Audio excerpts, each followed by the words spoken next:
Have you ever felt like the pressure just kicks in and your body just won't respond? Or maybe you're watching this because your partner is really struggling right now and you're not sure what you can do or how you can help. You're not alone. Performance anxiety affects millions of men. And yes, even the most confident ones as well. But here's the good news. This is a temporary situation and you can absolutely overcome this. And I'm going to share with you exactly how you can do that in this video today. So you're going to want to stay to the end. So come on, let's go. And welcome to the Fertility Godmother Show, where we talk about all things fertility.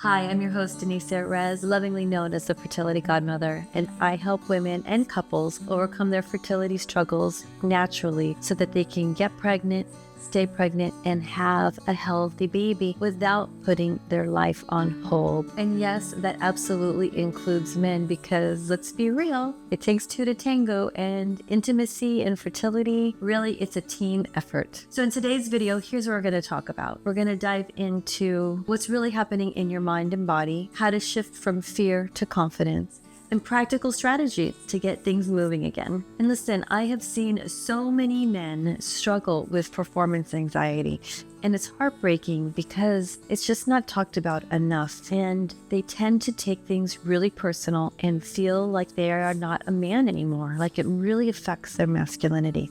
And I just want you to hear this. This is not a reflection of your masculinity. I want to say that again. This is not a reflection of your masculinity. This is actually a biological and a physiological response that we're going to break down together. So actually, what's happening when performance anxiety kicks in? We're going to talk about the science here. So when we are stressed, we have a physiological response. When we're I don't know if you've ever heard of the saying, when you're in your head, you're dead. So what happens is when you start thinking about all the pressure and wanting to perform and wanting things to go right and wanting to please and all the things that you're starting to stack on, and then you start to worry if it's going to happen again. All these are thoughts, and this affects how you feel, and if how you feel is going to affect what you do, and what you do is going to affect the ultimate result of what you have. So it's really important to understand that when we get in your head, we are dead, right? And it's not just during intimacy, it's in other situations as well. And so what happens is your nervous system gets into what they call the fight or flight. That sympathetic nervous system is activated. And when you have that activated, blood just doesn't flow into those areas that we need it the most, right? It doesn't flow into our reproductive organs. And so because you need it in the extremities in order to run, right? Even though we're obviously not running from a tiger, our nervous system, our brain still senses fear, still senses danger from the fear, from the thoughts that we have, and then it reacts because everything is made to protect us.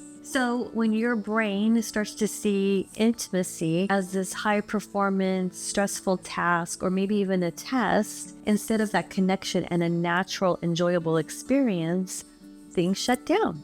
It's very normal. Also, when you're stressed, cortisol kicks in, and cortisol will mess with testosterone. But worst of all, what happens is a cycle of fear is created, and it can get worse and worse and worse.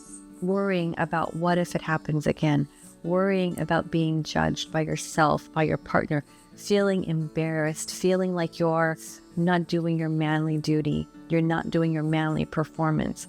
All these things start to stack and stack and stack. And then that becomes your connection to intimacy. And that's where we get in our head. Can you relate to that? But here's the thing. Most guys react to performance anxiety the wrong way. And it's not their fault. Nobody talks about this. But the way you respond can either break your cycle or make it worse. Here's what not to do. Overthinking. Thinking, is it going to happen again? Is she going to be disappointed? What is she thinking? Why can't I just snap out of it? Blaming yourself for thinking you're not man enough. Maybe even avoiding intimacy altogether. This will actually make the fear even stronger. And ignoring lifestyle factors that could possibly be contributing to the stress and making it worse. Things like lack of sleep, maybe there's work stress or other family stresses, and nutrition matter more than you realize. But here's the good news. Instead of letting this control you, let's focus on what actually works. Here are 3 of the biggest ways that can actually help you regain your confidence,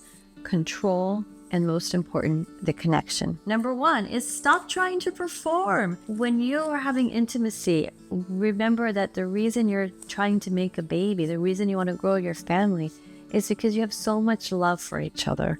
And really focus on the connection and the intimacy. Get back to that. Remember when it was fun, maybe when you were first dating, maybe you got into this routine of watching the clock. So get back into doing things that are fun, help you shift the pattern, and plan for that attempt that may not work, because you need to start building that muscle, start building those neurons in your brain again to recreate patterns, and remembering those times when intimacy was special and you had those special moments, remembering those times and really focusing on those and recreating those, or even recreating new moments. This is really important because, again, when we start to get in our head and we start to think of all the things that have gone wrong, you start to feel really stressed, because how we think creates how we feel, and it's going to just create the same cycle. So really, everything is about the patterns. So if we can start shifting those patterns and breaking those patterns that you started stacking on each other and making it really heavy, that is going to make a huge difference for you. So really focusing on pleasure and connection and playfulness, maybe slowing things down, maybe focusing on sensations instead of expectations. Really manage your thoughts. It may be challenging in the beginning, but you like building a muscle. Everything that we do, everything that we create comes from our thoughts, and we can actually control those thoughts. But it takes conscious effort, it takes work, and first of all, it takes awareness. So you're aware. Now, let's interrupt that pattern and insert other things that are going to help you become more intimate and connected and revive that passion again. Which brings me to step number 2, which is reprogramming your mind with new associations. Right now, if you're struggling, it's because intimacy started to be connected with the pressure and the frustration. The more your brain expects failure and starts thinking that you're going to fail, guess what's going to happen? It's not going to work again. So visualize those positive experiences. Really get connected. Have a conversation with your partner about it. Have a conversation instead of feeling bad if it doesn't work again. What can you do instead? And start playing with that and get creative again and rebuild that passion. There's so many ways to have intimacy and pleasure and connection. And so remember to just start there. Sometimes we just have to take a little step back or look at things in a different way to remember and reconnect. This fertility journey can consume you. And if you're watching this, this is very common and it happens so often. And then also, you want to create new fun experiences. Go do something different. A lot of times we get in this routine, this monotonous routine. You go to work, you come home, you have dinner, you watch TV. You go to work, you come home, you go to dinner, you watch TV, you go to bed, right? It's rinse and repeat, rinse and repeat. Do something different.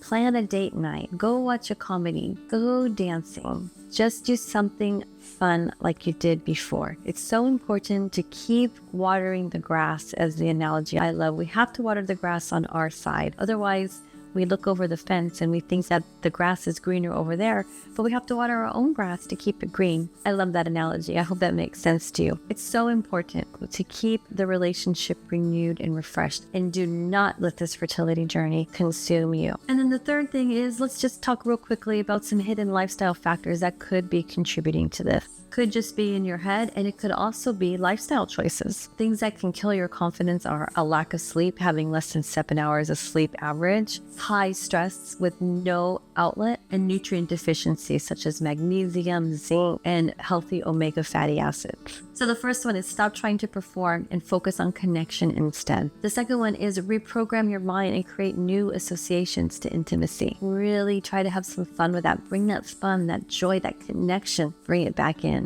And the third is, let's get on top of those lifestyle factors that could be sabotaging you. So now that you know the why and you know the how, it's time to take some action, because you deserve to feel confident again, and you deserve to have that connection and that intimacy in your relationship, and you deserve to enjoy making a baby. Which I just want to add one more thing in. We're making a baby, but intimacy in a couple's relationship is more than just that. It's not just to procreate. We want to have that passion, and we need to nurture it as well. So here's your action plan.